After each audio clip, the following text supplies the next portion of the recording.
Hi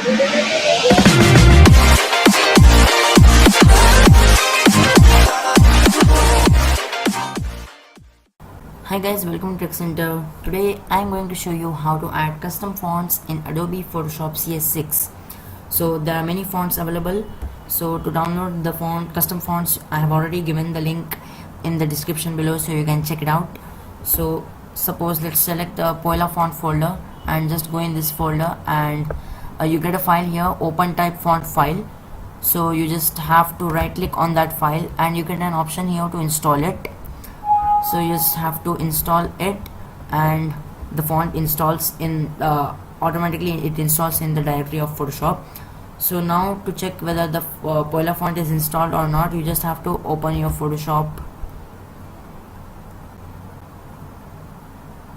and let's see whether the font is installed or not.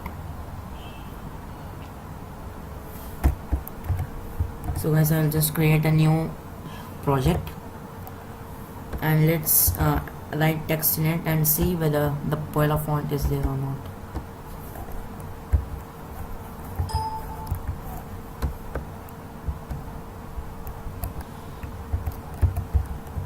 So guys, as you can see, the Poila font has been installed.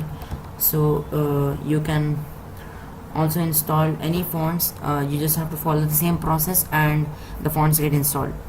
So that's it guys, hope you guys enjoyed the video. Do comment in the comment section below if you have any questions. If this video was helpful, give this video a like and share this video, and don't forget to subscribe my channel. Thanks for watching, stay tuned for more videos.